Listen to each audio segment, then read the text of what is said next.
बिहार में सियासी उठापटक के बीच लोकसभा चुनाव को लेकर आ गया सबसे विस्फोटक ओपिनियन पोल।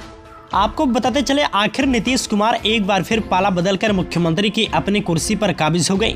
वे पाला बदलने में माहिर हैं, इतने माहिर कि देश में अन्य किसी राजनेता ने ऐसा और इतनी बार कभी पाला नहीं बदला। किसी राज्य के मुख्यमंत्री के रूप में तो कभी नहीं। हरियाणा के चौधरी भजनलाल से राजनीति में शुरू हुई आया राम गया राम की पौधे की अगर किसी ने शिद्दत से पाला पोसा और सींचा है तो वह नीतीश कुमार ही हैं। समाजवाद की मसाल लेकर अपने छात्र जीवन से ही नीतीश कुमार ने कभी लालू यादव के साथ राजनीति की राह पकड़ी थी। लालू सीनियर थे और वे पहले कई सीढ़ियां चढ़ गए। नीतीश कुमार ने उनसे दूरी बना ली। इतना ही नहीं, वे लालू के खिलाफ खड़े हो गए और उनसे सत्ता हासिल कर ली। फिर कभी पीछे मुड़कर नहीं देखा। वे कुर्सी के करीब ही रहे, चाहे कपड़ों की तरह पाला ही क्यों ना बदलना पड़ा हो। अपने मुख्यमंत्रित्व काल में कुछ कार्यकालों को छोड़कर उन्होंने कभी दो बार तो कभी तीन बार पाला बदला, लेकिन हर हाल में मुख्यमंत्री बने रहे। अपने मौजूदा कार्यकाल में ही वे इस दफा तीसरी बार शपथ ले चुके हैं। वे कई बार मुख्यमंत्री पद की शपथ लेने का भी रिकॉर्ड बना चुके हैं। हो सकता है कि विधानसभा चुनाव से पहले वे फिर पाला बदल लें। अगर ऐसा होता है तो भी किसी को कोई अचरज नहीं होगा। राजनीति में कभी जैसे को तैसा भी मिल जाता है। यह डर रविवार को सुबह निश्चित रूप से नीतीश कुमार को भी सता रहा था।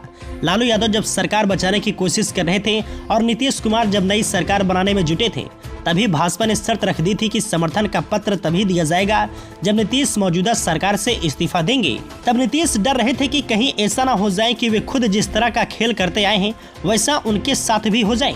डर यह था कि नीतीश के इस्तीफा देते ही भाजपा राज्य विधानसभा को भंग करवाने की चाल चल सकती है। शुक्र है कि सब कुछ ठीक से हो गया और जैसा नीतीश ने सोचा था नई सरकार उनके नेतृत्व में बन गई, वरना लेने के देने पड़ गए होते। बहरहाल इस पूरे घटनाक्रम से भाजपा को बम्पर फायदा होने वाला है।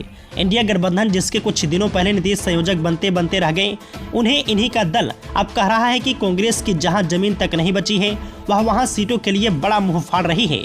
इंडिया गठबंधन इसलिए टूटता दिखाई दे रहा है। वैसे भी अब तो जदयू नेता खुद भी बयान बदलते थक चुके हैं, लेकिन नीतीश नहीं थकते। सूत्रों के हवाले से यह भी खबर आ रहा है कि नीतीश का पाला बदलने से इंडिया गठबंधन पर कोई असर नहीं पड़ेगा, बल्कि नीतीश के बजाय अब तेजस्वी यादव कमान संभालेंगे।